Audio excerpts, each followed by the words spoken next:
Assalamualaikum warahmatullahi wabarakatuh, rekan-rekan akademia, apa kabar? Salam sehat selalu. Kembali lagi di video kali ini, kita kembali akan melanjutkan video sebelumnya terkait tentang masalah penelitian. Yang lalu saya sudah menjelaskan mengenai 4 hal yang perlu kita pertimbangkan di dalam masalah penelitian. Nah, di slide kali ini juga terdapat ada 4 hal yang bisa kita katakan ini sebagai definisi dari masalah penelitian. Yang pertama, definisi pertama, yang namanya masalah penelitian itu adalah terjadinya kesenjangan antara kenyataan atau bahasa ilmiahnya adalah Dasein dengan harapan atau Dasollen. Ini sesuai dengan apa yang saya sudah kemukakan. Apa sih harapan yang diinginkan dari siswa sekolah dasar? Misalkan untuk keterampilan berpikir ilmiahnya seperti apa. Tetapi setelah dilihat dari beberapa literatur, ternyata kenyataannya seperti apa. Ketidaksesuaian antara harapan, ketidaksesuaiannya dengan kenyataan, itu maka menjadi sebuah masalah penelitian. Atau bisa kita juga katakan, di dalam masalah penelitian itu terjadinya kontradiktif antara hasil-hasil penelitian yang relevan. Ya, artinya banyak sekali hasil-hasil temuan yang mengatakan bahwa terjadi permasalahan yang ada di dalam kemampuan berpikir ilmiah siswa di lokasi tertentu, lalu hal itu didukung juga oleh hasil penelitian yang lain. Nah, itu bisa kita jadikan sebuah masalah penelitian. Artinya bahwa terjadi kesepakatan di dalamnya. Nah, yang ketiga, masalah penelitian itu bisa juga disebabkan terjadinya ketidakcocokan antara teori dengan realitas. Kalau kita katakan sama saja di poin nomor 3 ini dengan di poin nomor 1. Teori bisa katakan sebagai harapan atau idealnya, lalu kemudian realitas itu adalah kenyataan yang terjadi di lapangannya. Nah, akhirnya ketika kita menemukan sebuah permasalahan, kita harus paham bahwa jawaban yang nantinya kita akan cari itu belum kita ketahui karena kita belum melakukan riset. Dan wajib dalam sebuah masalah penelitian itu kita menemukan masalah penelitian di mana jawabannya bisa dicari dengan kegiatan penelitian. Tidak bisa kita mencari masalah penelitian dengan jawaban yang hanya berasal dari insting saja, ya, atau hanya tebak-tebakan atau spekulasi. Itu tidak dapat dikatakan sebagai masalah penelitian. Lalu kemudian ini adalah contoh, misalkan terjadi kesenjangan antara kenyataan dengan harapan. Contoh saya buat, yang pertama, hasil belajar siswa berada di atas KKM. Itu adalah harapannya, atau itu adalah kondisi idealnya, atau teorinya. Namun kenyataannya, setelah Anda melakukan studi pendahuluan, Anda menemukan kenyataan, ternyata sekitar 70% siswa di kelas tersebut berada di bawah nilai KKM atau kriteria ketuntasan minimal. Itu kita katakan sebagai Dasein, dan disitulah yang namanya masalah penelitian. Atau yang kedua, kedisiplinan siswa wajib tertanam di dalam pembelajaran. Itu adalah kata teorinya, itu adalah harapannya. Namun kenyataannya saat pembelajaran daring, ternyata sebanyak 60% siswa melakukan pelanggaran disiplin. Misalkan dia masuk Zoom meeting dengan terlambat dan sebagainya, itu adalah Dasein. Data itu bisa didapatkan dari mana? Data 60% ini bisa Anda wawancara kepada gurunya. Siapa-siapa sajakah yang sering terlambat? Bisa dilihat dari daftar hadirnya. Kalau yang pertama bisa dilihat dari hasil belajarnya. Sehingga yang namanya masalah penelitian itu sebaiknya harus dapat dikuantitatifkan atau harus bisa diwakili dalam bentuk angka.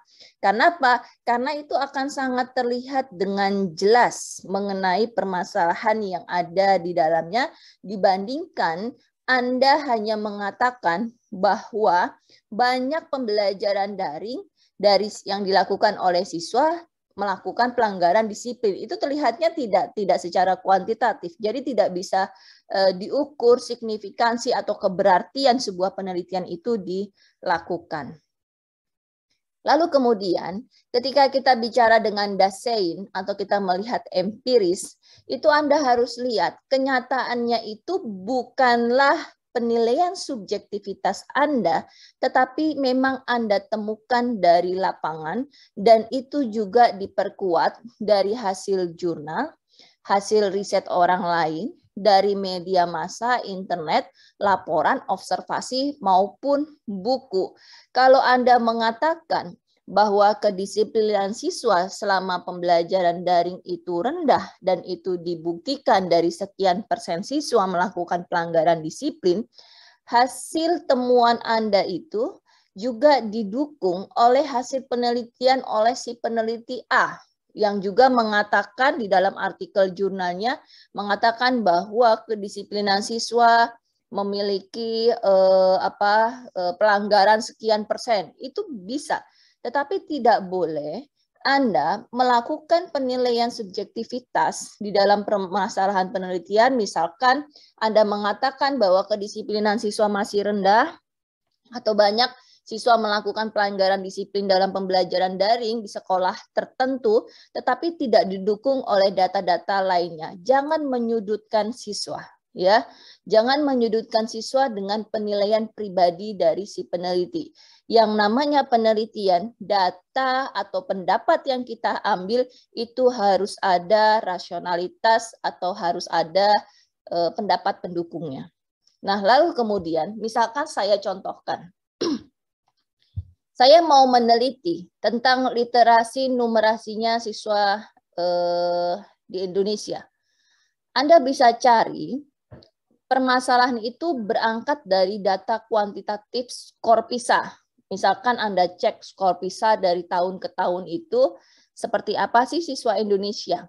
Meskipun dia menilai tiga keterampilan ya, tiga literasi di sains, matematika dan literasi di dalam PISA, tetapi itu bisa menjadi tolok ukur ya untuk Anda mengatakan bahwa kemampuan literasi numerasinya siswa Indonesia itu rendah, bisa dilihat dari mana? Dari skor PISA.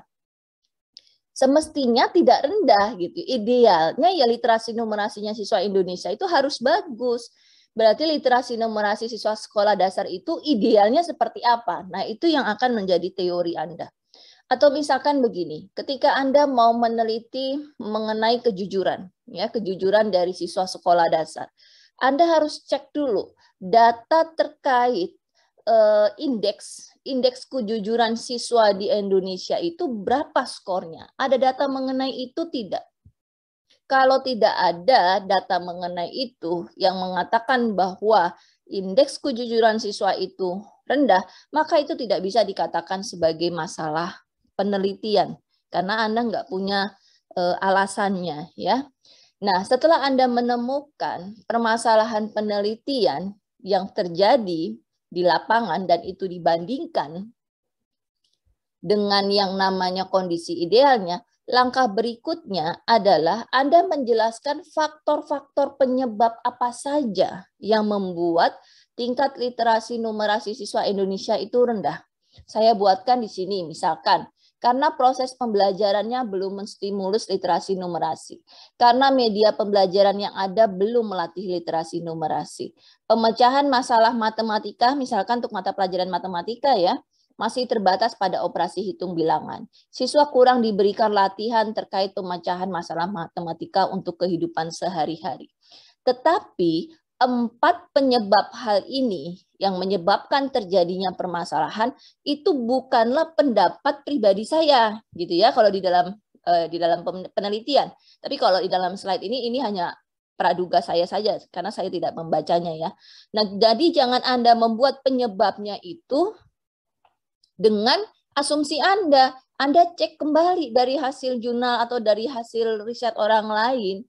Mereka itu setuju enggak? Atau mereka sudah memaparkan belum di artikel-artikelnya terkait penyebab mengapa literasi numerasi siswa itu rendah.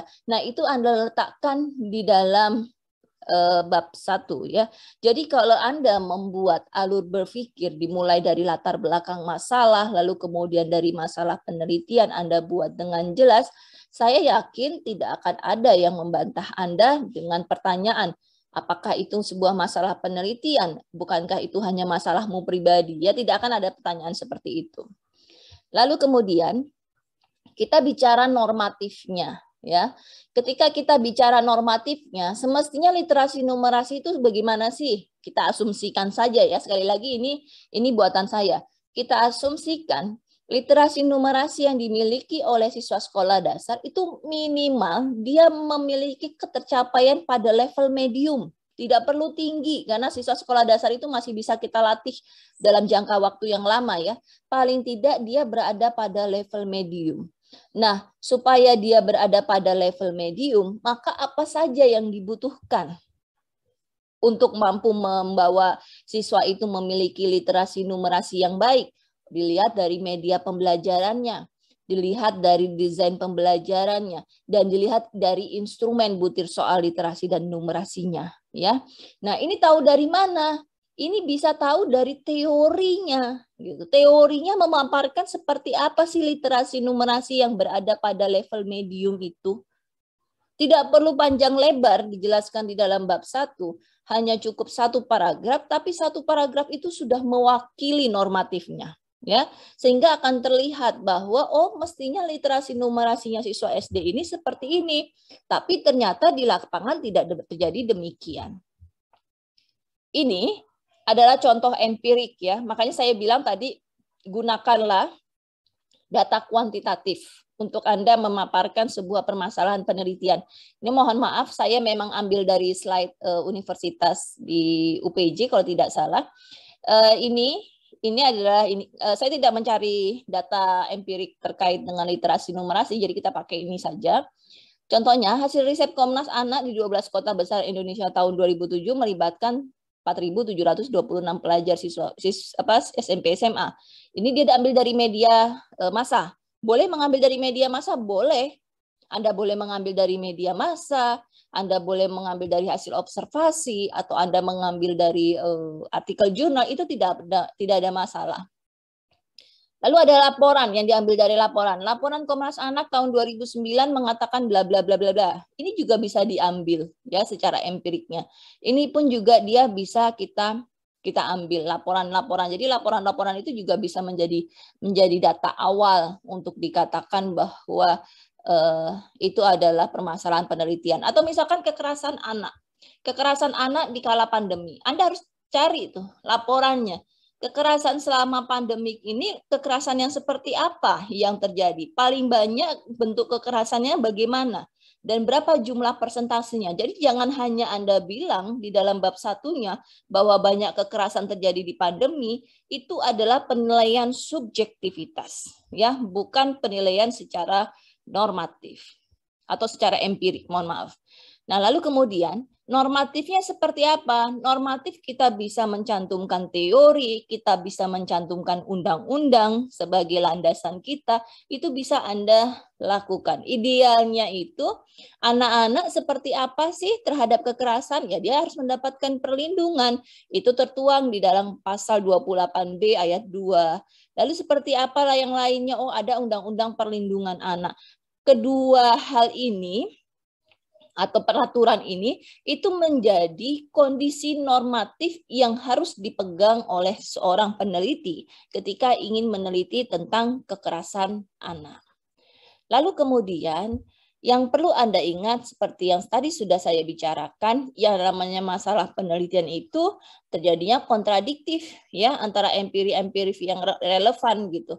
Lalu kemudian terjadinya ketidakcocokan teori dengan realitas. Selama Anda tidak mampu menemukan teori idealnya, selama Anda tidak mampu menemukan kondisi normatifnya, maka itu tidak bisa dikatakan Anda sudah menemukan masalah penelitian. Kira-kira demikian video kedua saya terkait masalah penelitian. Mudah-mudahan dapat dipahami dengan baik. Salam sukses selalu. Saya izin pamit. Wassalamualaikum warahmatullahi wabarakatuh.